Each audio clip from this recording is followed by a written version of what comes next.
One more for all of us. It's like doing finals. Remember in college when you did finals, you walked out of the last final and you breathed like a sigh of relief. It just felt so good. That's what I'm looking for here in a couple minutes.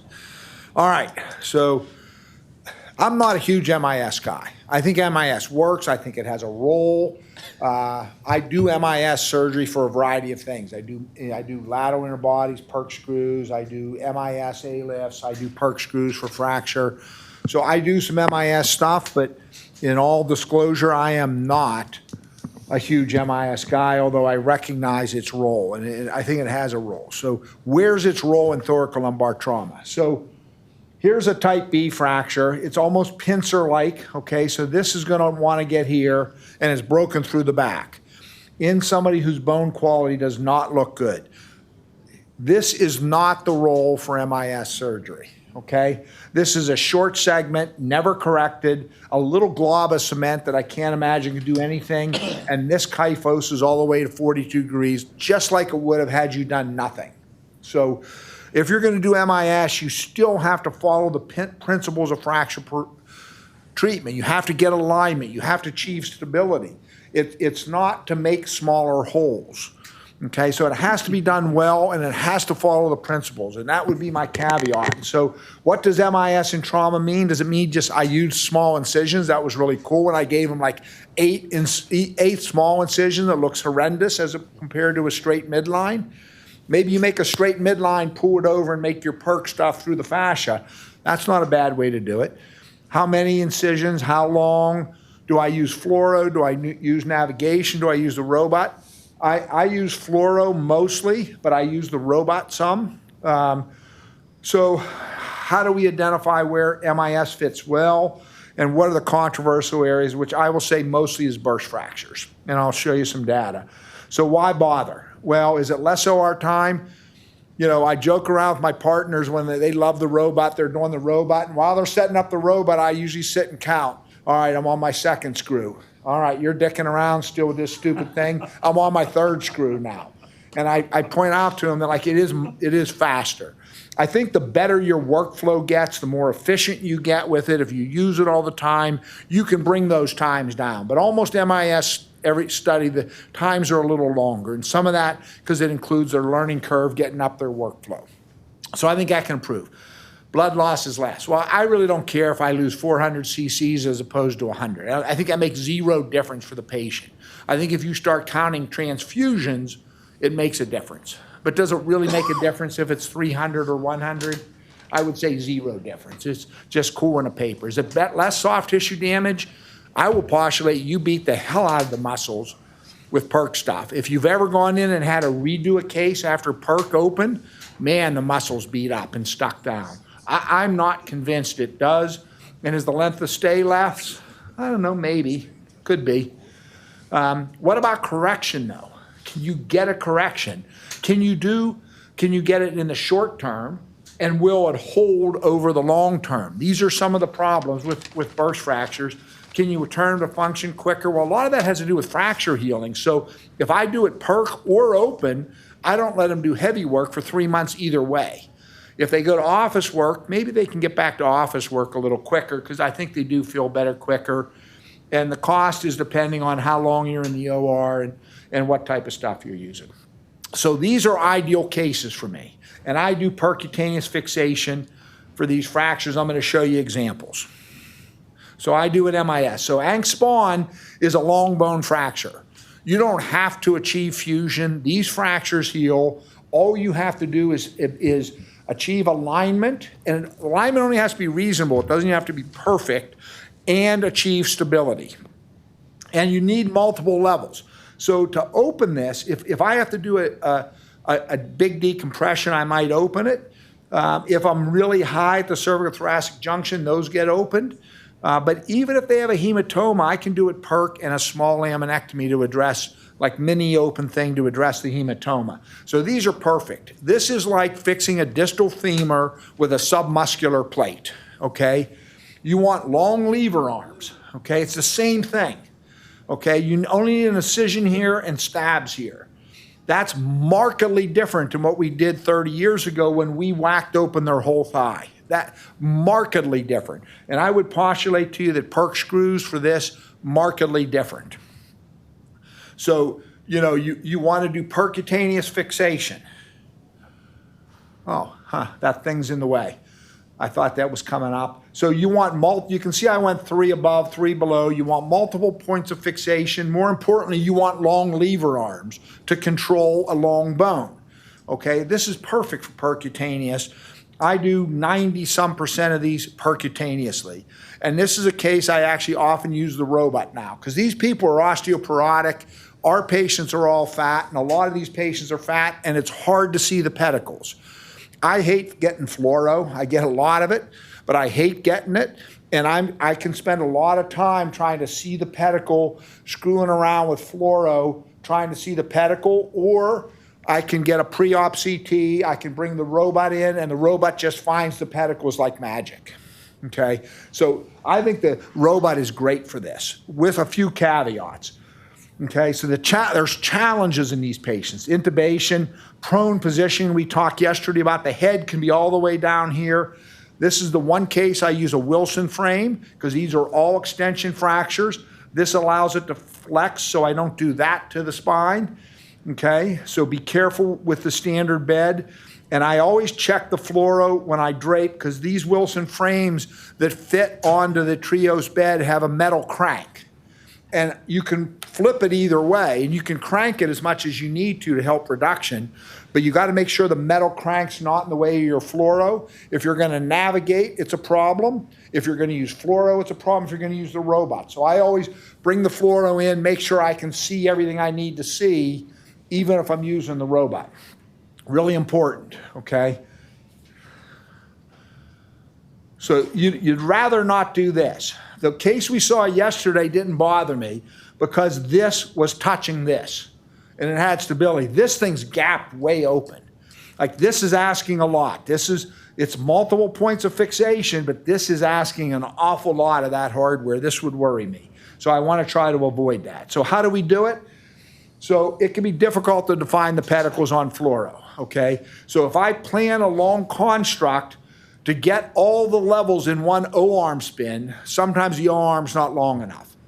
So you might have to do 2 spins if you're going to navigate, okay?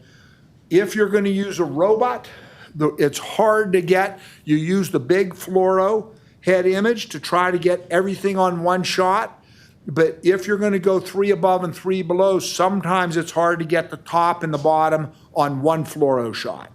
Sometimes you have to do 2 robot things. That makes me nuts. I'm not big on using the O-arm. I use it. My technique is I let the fellow get the O-arm in and do it, and I go have coffee. That's about the only way I can take it.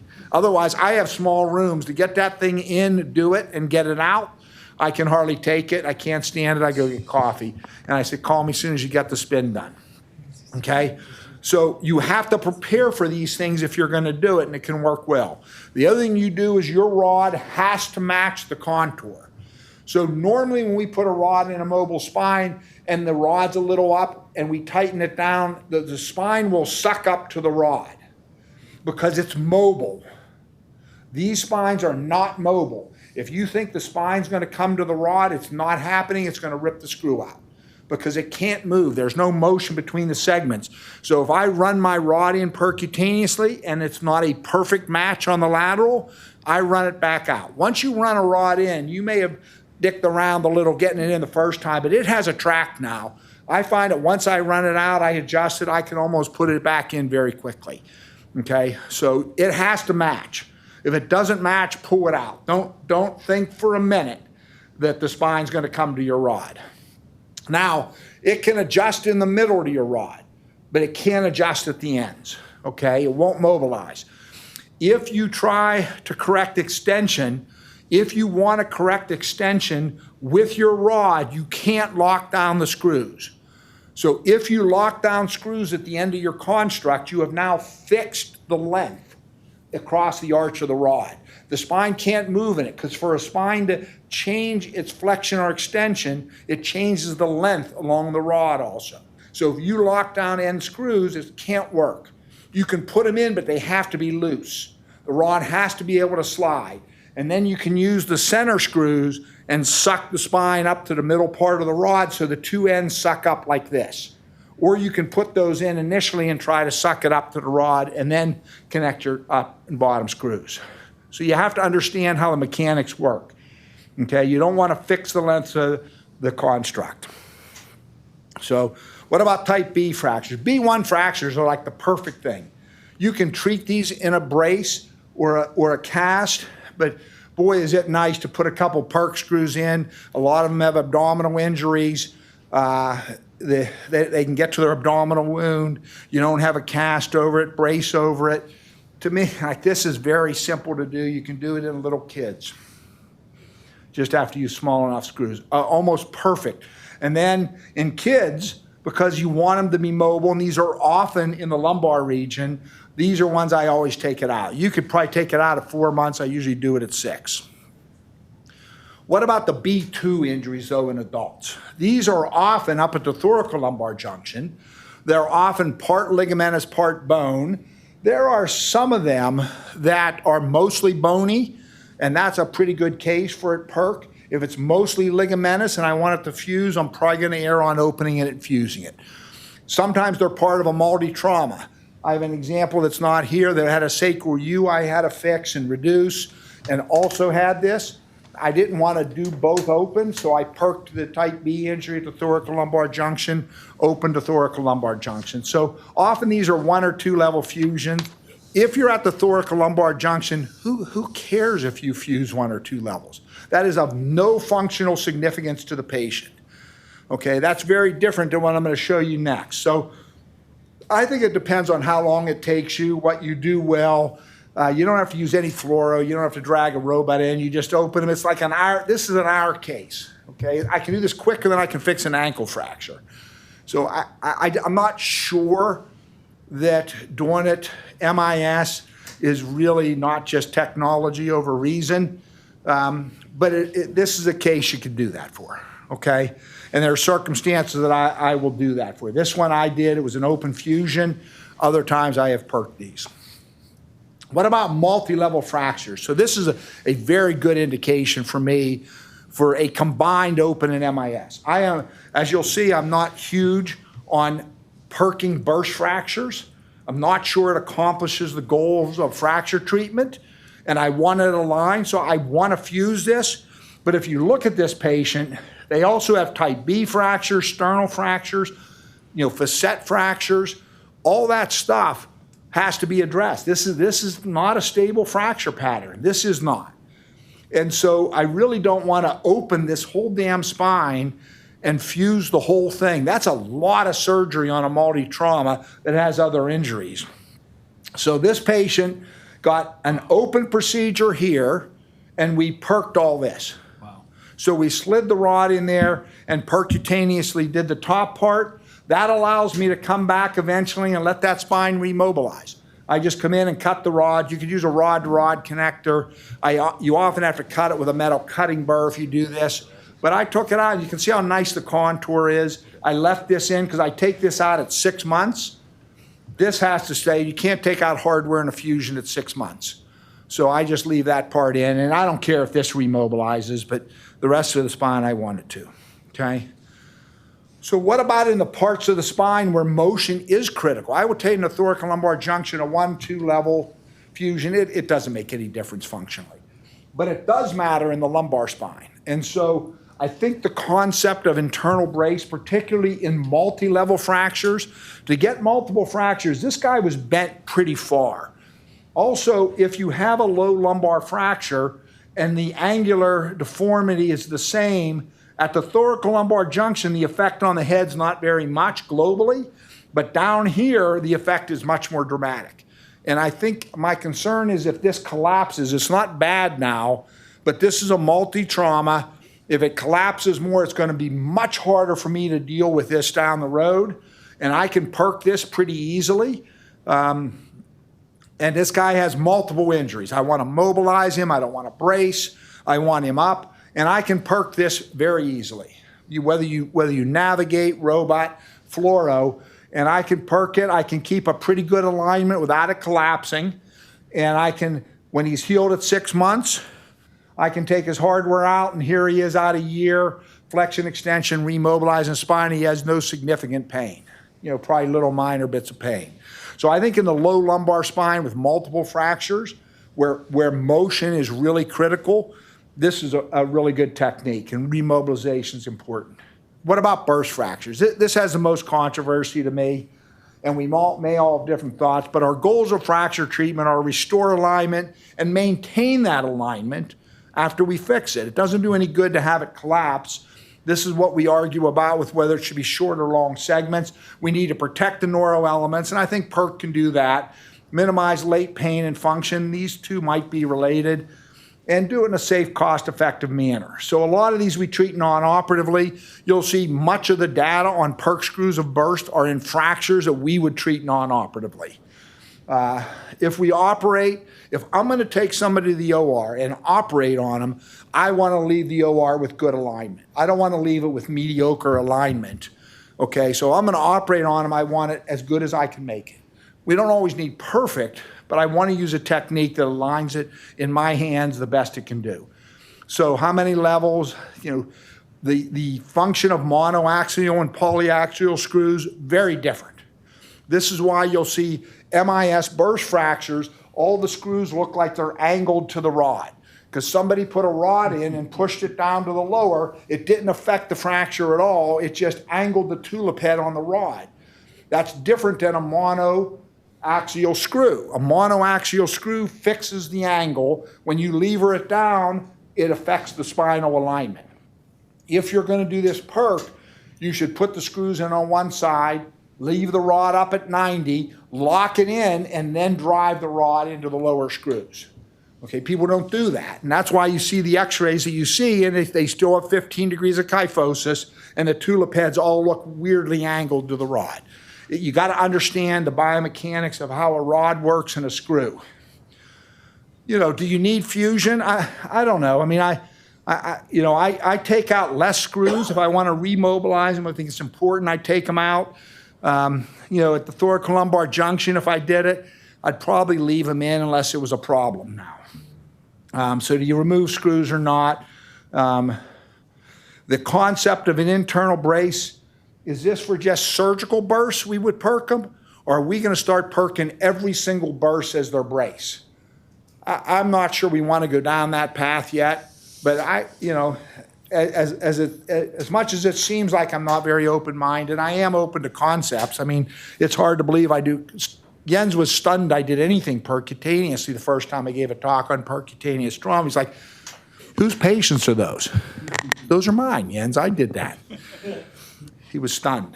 I'm not typically very open to change. Okay, so there are a variety of reviews. I put these in here. You can certainly have this talk, and these are all reviews on percutaneous fixation. But I'm going to show you a few papers, and this is a paper on a meta-analysis, and they didn't really find much difference in some of these outcome measures as opposed to open surgery.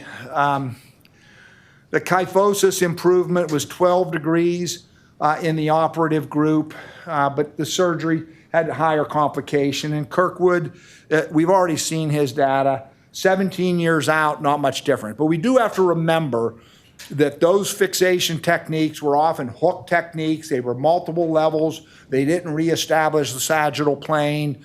They were old techniques. With newer short segment techniques, that data might be different.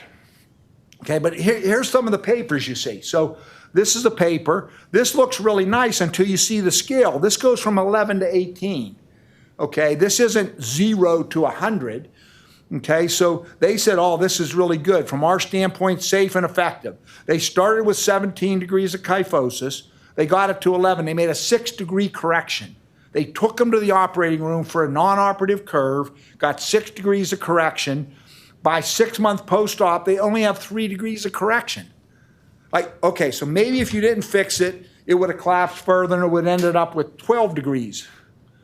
Or maybe it would have ended up instead of 17 with 18 degrees. But you're still talking, what benefit is that? I don't understand, okay? And that's what most of these papers look like. So this is a paper where this is traumatic ones. These aren't osteoporosis, where they tried to use kyphoplasty to help minimize the loss of fixation in short segments. They had two groups. One, they put the cement in before they put the rods. The other, they put the cement in afterwards. But I want you to look. The preoperative kyphosis mean is 13, 12 degrees. I'm never operating on that patient. Okay, the data is pretty good. And they corrected them 10 degrees.